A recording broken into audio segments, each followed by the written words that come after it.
Welcome to Super Agents Live. This is the one place where you can come and hear the most successful people in real estate. You'll hear how these super agents built their businesses, how they stay productive, and how they stay motivated. Who am I? My name's Toby Salgado, and I made my first million in real estate. And I'm your host for the next 30 minutes while we talk to yet another amazing real estate entrepreneur. Stay tuned. Let's go! Yeah! All right, here we go.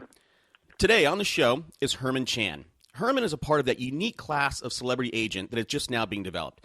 When I say celebrity, I don't mean that he represents celebrities, but Herman himself is a celebrity. Herman has a huge following on Twitter and Facebook. He is a writer, a sought-after speaker that has been featured on places like the Huffington Post, MTV, MSNBC, and CBS.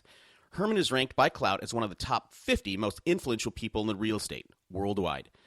Herman, thanks for taking the time out today. Sure, anytime for you, Toby. All right. Well, hey, Herman, kick us off. Tell us a little bit about yourself and your business.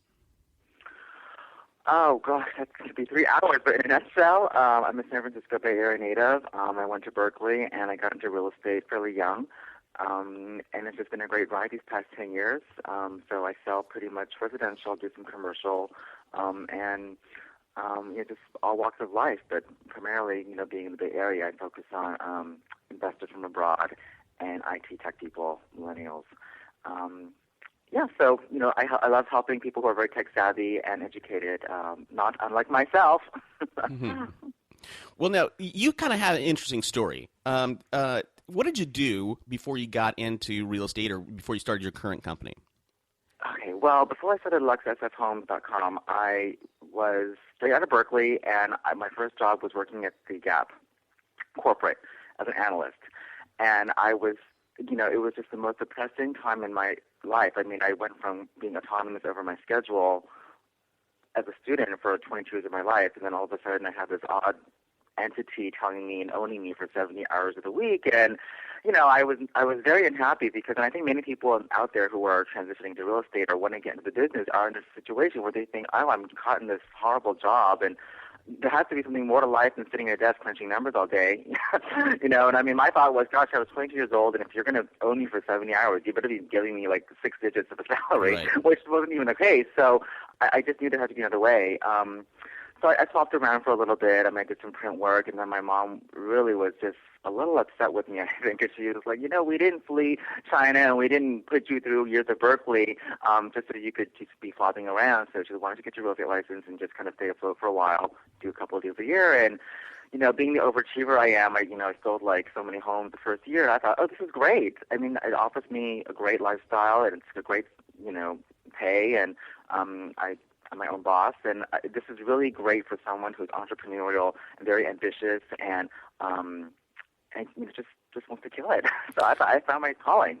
Well, it's funny. You glossed over something that I think is pretty important or interesting. So you were at Gap Corporate, and a minute ago you said print work, but you ended up being a model. You landed into being a model. I mean, that right? I was, yes, but thank you for outing me, Toby. It was part of my history, yeah. Yeah, and then you became a successful real estate agent. So, when new agents out there, or even people who have been doing it for a while, tell me, what do you think the single biggest thing is that most realtors get wrong? I think, and I don't know if it's generational or regional, but it's very much about learning new things. Because the thing about real estate is that you can still transact real estate like 80s style, like faxing offers and stuff like that. You can still do that. It's not, you can do a deal that way.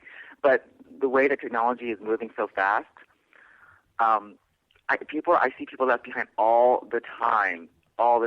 And I just think that people don't want to learn. I feel like we're being taught by certain brokers, or maybe just the courses out there that are very old school, or maybe just not, up to snuff with what's going on right now. And so I see colleagues losing out because they didn't answer that tweet fast enough, or maybe the agents nowadays are just really tech savvy too. They're just like, don't call me, just text me or email me the offer. I mean, it's just really, really technologically oriented. So this desire to learn and embrace technology and use social media is really where I'm kind of seeing people falling behind in real estate. Right. I'll tell you something. I flipped a bunch of houses from '08 to 2012, and I found it amazing that a couple things. Number one, a lot of agents still use a fax. And then some of them use DocuSign. But even still today, people are like, I'm like, just I'll DocuSign it. And they're like, what? Well, we don't have that yet. I'm like, how do you not have that? And then so those people, people who don't know what DocuSign is or not using it or still using the fax, certainly they haven't moved their business into building a brand on it, right? Using social media. Talk a little bit about that, because that's your sweet spot right there. That's your wheelhouse. Yeah, well, I mean, I really started. Well, first of all, social media has been this really overused term, and I'm almost sick of saying it. That we need to create a new term for it because it's gotten such a big monster. It's all encompassing, and it doesn't mean anything at this point anymore because that business is changing so fast. It's like the word disrupt. People use that way too much. Yeah, exactly. Yeah. It's getting to the point when people are saying, the word interesting. Oh, that dress is so interesting. What does that mean? It doesn't mean anything. Yeah. It's interesting. I mean, so bland. Yeah, well, years ago I started, as you can tell, Toby, I've got a bit of a personality, right? So I thought, well, what a great way to just kind of put myself out there. So I started doing this video blog where I was just kind of shooting videos of myself and talking about the business and short sales and whatever was happening at the time. And I just launched this site called Habitat for Hermanity, planwords.com. And from there, I just started getting, more and more attention, and I really got onto Twitter very early on, and Facebook, and I just kind of knew there was something interesting because, the media picked up on it, and I started getting calls to weigh in on certain issues because they'd seen my video blog, and they knew what I was saying. I had an opinion, so, I realized, wow, if the media is picking up on this, and asking me for quotes and citations, like, I'm sure buyers and sellers are loving this too because, clearly that establishes me as an authority. And people are already vetting me online, which is great. So I realized people nowadays in technology, they just look and vet houses and agents for months before they even reach out to you. Like, agents think, oh, when they get that phone call, they're like a clean slate. No. When someone calls you up, like they've already probably Googled you and vetted you or followed your Twitter feed for maybe the past 3 months, So nothing's really fresh. So, I realized that this is where the business is going to go. It's like when people are always online and mobile, it's like I realized I have to have a very, very strong presence online so that when they call me, I already know I have them. If they're to the point of calling me, they've already basically decided, 90% of the way. Right. So that's where it's so important for me to kind of, update my blog regularly and really get my tentacles out there in all of social media. And, even like 5 years ago when I started video blogging, no one else was doing it. Now people are doing it more and more often. And back then it was like tweets, right, and Facebook updates. But nowadays no one even has time to read 140 characters. I mean, that's how fast the business has changed. It's like now it's all visual. Everything's pictures. So, my favorite tool now is like Instagram, which I'm really loving because now I can post to multiple platforms at the same time. So if I take a picture on Instagram, it's great for my branding because I can push it into Foursquare, my Tumblr, and my Facebook all at the same time with one push-up button. I love it. And the best thing is it's just visual. It's a picture. Right. So that's my tool. My newest thing I'm telling people is that, there's this one girl in Berkeley. She calls herself a craftsman specialist, right?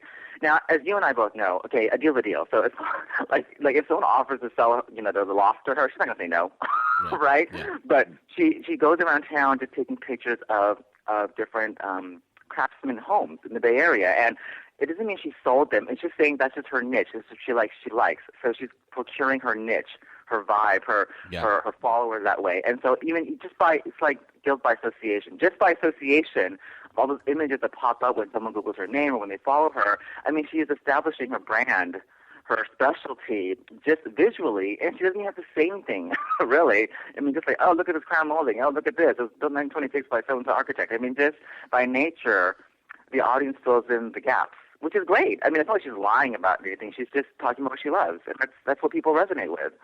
So, I mean, That's fantastic.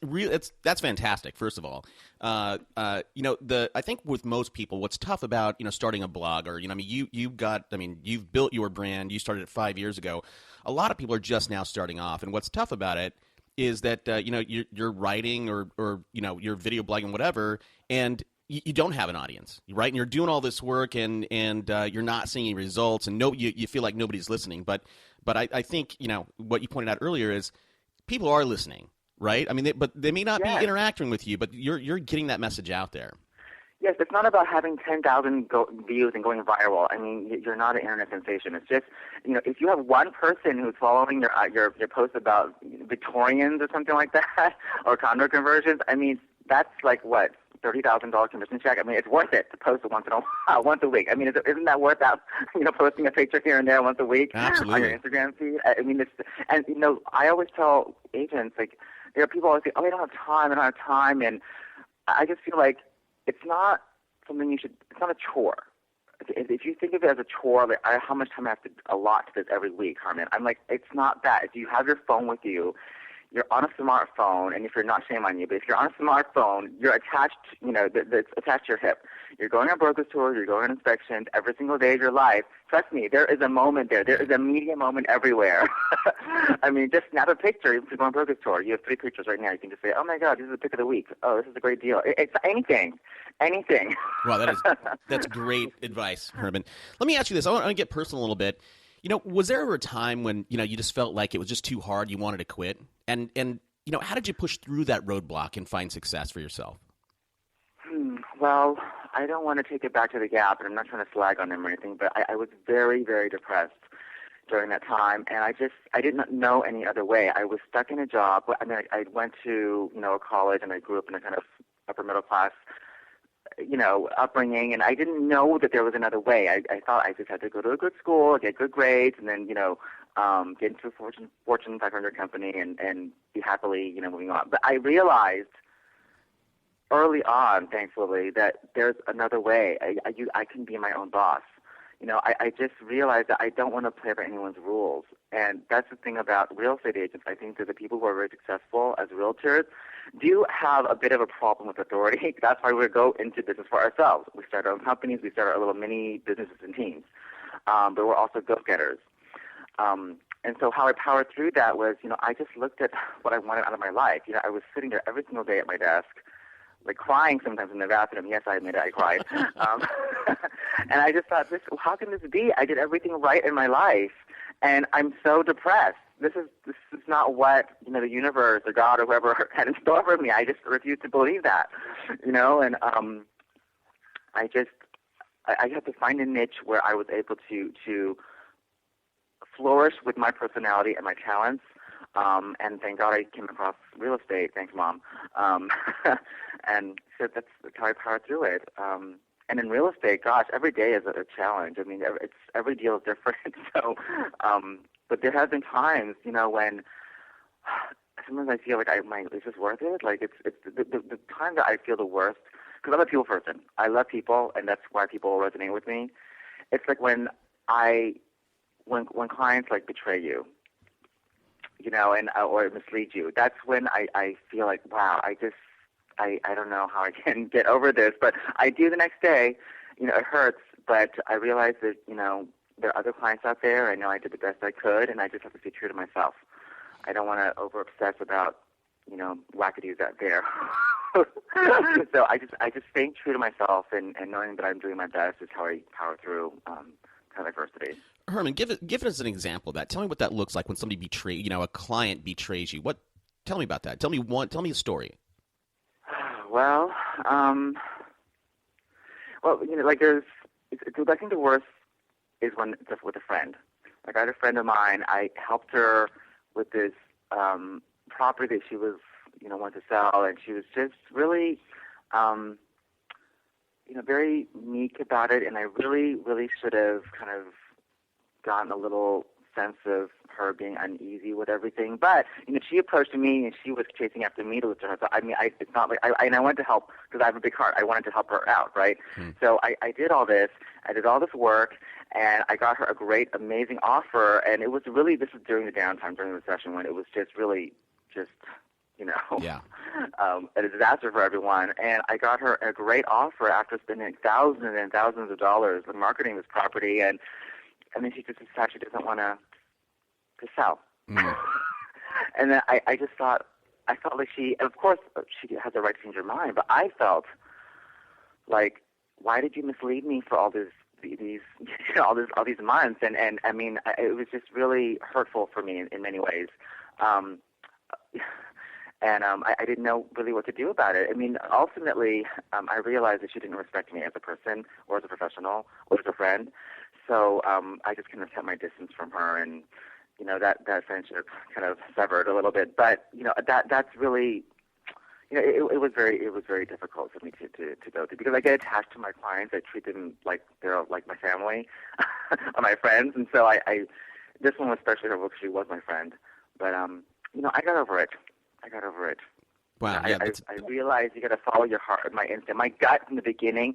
I should have known. Like she was still, although she was coming after me to lift her plate. There's certain things in my mind that she had said that were kind of wavering, and I don't know why. I think I put my blinders on because she was my friend. Right. If she was my client, just strictly a client, I would have said, you're not ready to sell, or maybe you should reconsider this. But because she was my friend, I wanted to help her out so much. I think I was a little blind to that. So, I mean, maybe I'm blaming myself, but I mean, no, it's her fault. She misled me. Right. Well, earlier, Herman, you mentioned that, clients vet you. And I think it's important, as agents that, when somebody comes to you with a listing or whatever, that you spend some time and vet them, right? And find out, Absolutely. Do you really, before you put a ton of time and money and energy into it. So you were lucky, Herman, that you found real estate when you did. Tell me about that first breakthrough deal, or that eureka moment when you said, "Man, I have found my calling. I found my passion." Well,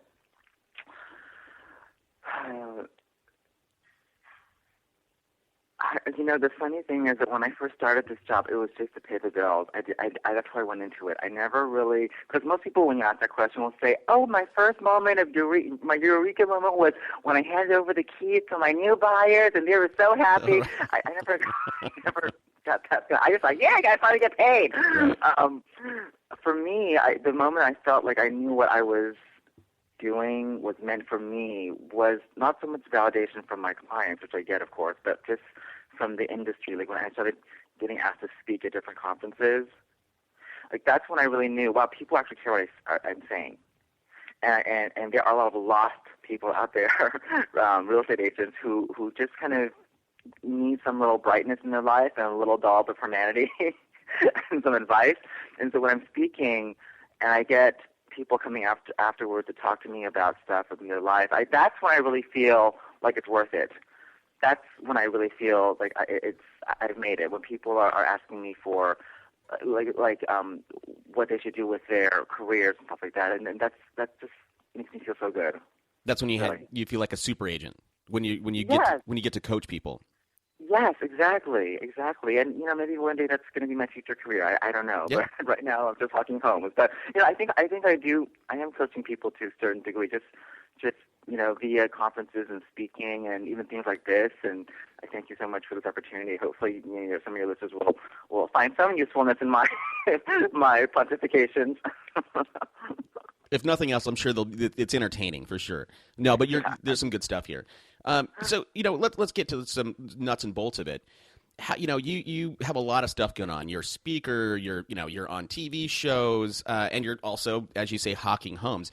How do you stay productive and focused on a day-to-day basis? How do I stay focused? Or productive? I mean, do you have any rules about you don't answer emails until 10, or how do you stay productive? No. Yeah, I love it when I get that voicemail from people saying, "Oh, I will return your calls at 12 o'clock or 5 o'clock, and if it's Friday, I will call you on Monday." And I thought, if I were a buyer, I'm like, I know what to offer now. But I don't really have very many rules. I mean, I literally am on like 24/7, and I know that that's not very necessarily healthy for many people who are married or have children or have obligations. I don't have a partner, and I don't have pets or kids or plants, so I have the leeway to do that. And I enjoy it. I really don't feel I have any off time or on time. It's a lifestyle. I really feel real estate, to be successful, is a lifestyle. It's like something you live and breathe. I don't have rules where I'm only answering things in the morning. It's just like real estate runs my life, and vice versa.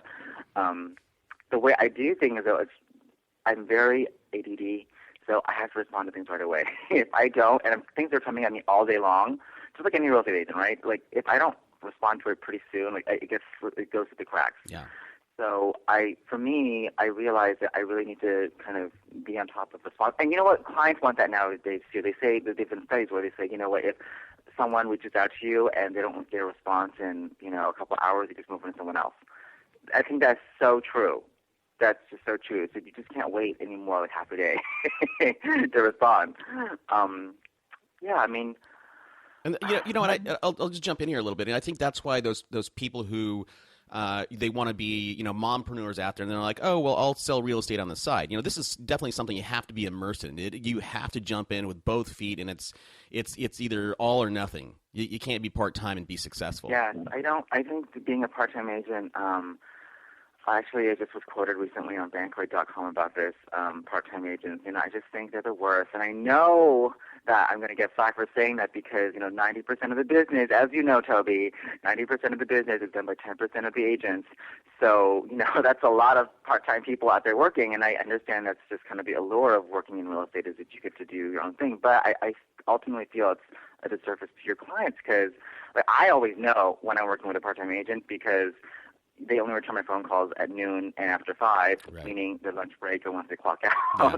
So, yeah, you're right. I mean, it is all-consuming, and I think everyone goes into the business for different reasons. Like, if you want to be a super agent, and it does consume your life, and it's not a bad thing. I welcome that. I thrive in that environment. But for some people who just may want to sell 1 or 2 homes a year and have their partner support them for whatever reason, then that's fine too. But I mean, I wouldn't work with them if I was a client.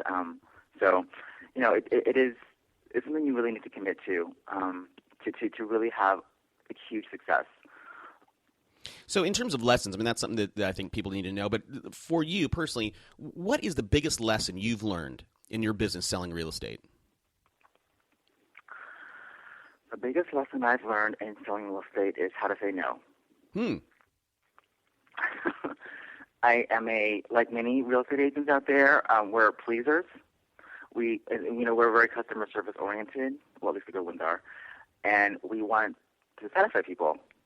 And, when I was starting, of course, I was young. I was hungry. I wanted to make my numbers and make success. And, I would just take anyone on. It didn't matter if they were mean to me or if they were, there was one guy who was sexually harassing me too. I mean, I would put up with anything back in the day because I wanted that deal. But I realized, you know what? There is power to saying no. There is a power to saying no, and it made my life so much easier and much less frenetic because when I would say no, people wanted me more. Right. And I've heard that my entire life. I never believed it until now. It's like when people, for some reason, I get to pick and choose my clients now, which is great. And if I don't like them, I'll just refer to someone else. But they still knock on my door. And I just realized it's okay to say no. Yeah, that is a skill you have to learn, and it's hard to say no. Yeah. So let me ask you this. What's something I didn't ask you, but I should have asked you? What will I be doing in 10 years? What will you be doing in 10 years, Herman? It's a mystery. In 10 years, I'll probably still be involved somehow in real estate, but I'm really excited about some new prospects on the horizon. I had a TV show that was optioned recently, and I'm working on a new book called Looking Up. It's a collection of all my images that I've been taking from my Instagram, so I've been getting some good feedback about that, and so probably more media, as always, but it's going to be more, I think, probably more didactic in teaching, coaching type of role. That's great. Yeah. Well, we'll see. And if worse comes to worse, I can always go back to Hawking Homes, right? Well, there you go. It's not a bad career. It's always there. Herman, for a new agent or an experienced agent, if you could recommend only one book, what would that book be? Oh, I was going to actually say you should write your own book. I think everyone should write their own book. Simple ebook. Put it on your website. It can be 15 pages, a short guide to short sales, or the best FYI tips for buying in your neighborhood. I mean, just pump it out there. Put it up on Amazon to self-publish it. It just establishes you as an expert. It's cheap. And everyone should write their own book. Yeah, well, and I'll tell you right now, there has been no easier time in the world to go out and publish your work. Exactly. I mean, you can literally. No one says it has to be a bestseller or it has to be really, really good. It's just another extension of your brand. It's just another way for people to download something off your website, for you to talk about, to give them a closing gift, to give them when you first meet them. I mean, it's just something for them to share with their friends. It's another part of your brand. Well, we're certainly looking forward to your book come out. Thanks. Herman, do you have an internet tool like an Evernote that you are in love with? I actually am not a big fan. I just haven't gotten around to using too much of Evernote. I'm obsessed with DocuSign, and I told you that Instagram is my newest love because I'm able to hit so many platforms at one time visually. It takes me no effort at all. So, and it's amazing. I mean, that's how my book came along. Some publisher, the Chronicle in San Francisco, saw one of my pictures and they wanted to publish it. You just never know who's watching. Right. So, if the Chronicle came across my pictures about something I was shooting, some house, trust me, clients are looking too. Well, Herman, give us one. Everyone should get on Instagram. It's funny. I am on Instagram and I don't use it. I should. After listening to you, I'm gonna jump on it today and play. You know why? Toby, listen. You know why? Now, this is a great question you're bringing up because there's every other month it seems like a new platform is out, right? It's going to be Vine or it's going to be Snapchat or something. And it's always something new. The thing about Instagram and social media in general, I know it's very overwhelming, but you have to always remember you're telling a story to your clients or to the public. You are crafting a narrative to them. So, for example, if someone's on Instagram and they're selling real estate and I follow them, I don't want to see pictures of your kids and your food and your pets. I mean, it confuses me. I'm thinking, are you a foodie person who's a stay-at-home mom, a soccer mom? I mean, that does not mean real estate to me. It's okay to have a personal life in your, but it has to be very covert. Like, I've just finished a soccer game and I'm going to be off to my open house now. You have to always tie it back to your brand. This is what people always get mixed up on. It's just like a mishmash of stuff. And there's so much white noise out there. You have to filter things for people, especially when people only really give you a minute online when they're vetting you. I mean, they're just going to take one quick look at you and you just kind of get the general gist. And then, if everything matches, then they'll call you. But otherwise, if they get confused, they're moving on. Tell a story. Fantastic advice. The brand must be seamless. Well, I'll tell you what, Herman, give us one piece of parting advice, and you may have just did it, but give us one piece and let us know where we can find you, and we'll sign off. Don't be afraid to try anything. Love it. Just give social media a try. If it fails, you can just turn it all off. It's not that big of a deal. Just embrace it, but if you do, make your brand seamless. Always tie it back to what you're good at and what your expertise is. Don't be someone you're not, because the thing about social media is everyone can tell when you're faking it. You can't hide. You have to be transparent and authentic. That's my advice. So where you can find me as a good example of that is habitatforhumanity.com, which is my main web portal. And from there you can find out all my other little crazy videos and my wackadoo social media sites. Well, awesome. Well, yeah, I'm certainly following you, Herman, and I'm sure a lot of our audience are going to jump on there and learn from your blog. Well, Herman, you are certainly an easy guy to talk to, so thanks so much for coming on the show, and we'll keep a lookout. It was my pleasure. It was super fun. Thanks, Toby. Cool. Hey, thank you, Herman. Okay, you heard it, folks. That was Herman Chan on why you should embrace technology, procure a niche, and start establishing your brand. I hope that you can take one thing from this episode and implement it in your business today. Remember, take action, be passionate, and dream big.